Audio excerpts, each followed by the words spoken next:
discussing critical minerals and rare earths, and we're going to be signing an agreement that's been negotiated over a period of 4 or 5 months. Mr. President, on the war that you haven't solved yet, the Ukraine-Russia situation, have you now locked in a meeting? And can you explain, just a few weeks ago at UNGA, you said that Ukraine could possibly win the war and well, they could. They could still win it. I don't think they will, but they could still win it. I never said they would win it. I said they could win. Anything can happen. You know, war is a very strange thing.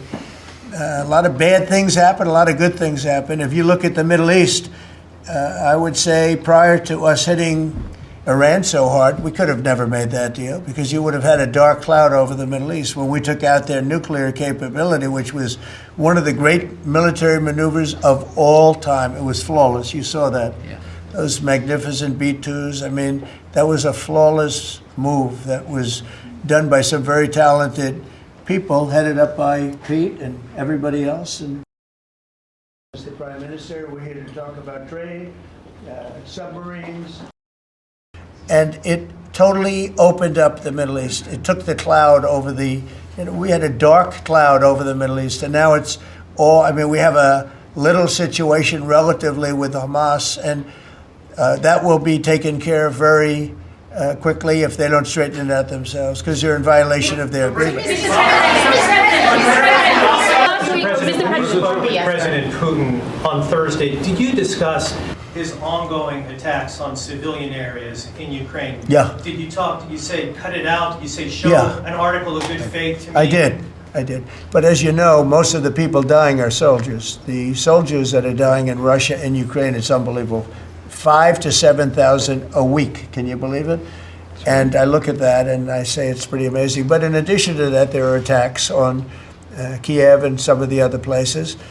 And it's human lives, but the big number of human lives are soldiers that are being killed in the battlefield, anywhere from 5,000 to 7,000, sometimes more than that every single week. It's not even believable. It's a bloodbath. It's the worst since the Second World War, the worst number of people. And, you know, it doesn't affect us in any way. We don't pay anything because now they pay us for the weapons that they get. The NATO is paying us for the weapons, as you know.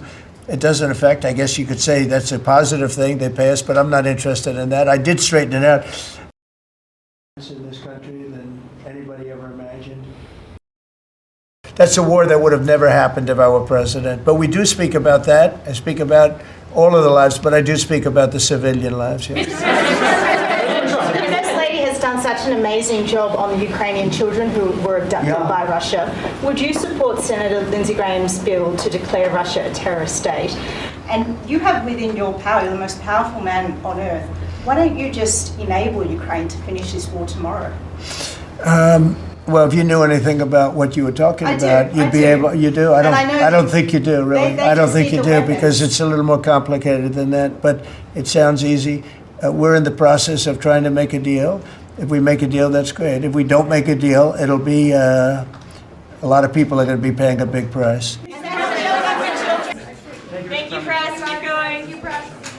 Thank you, press.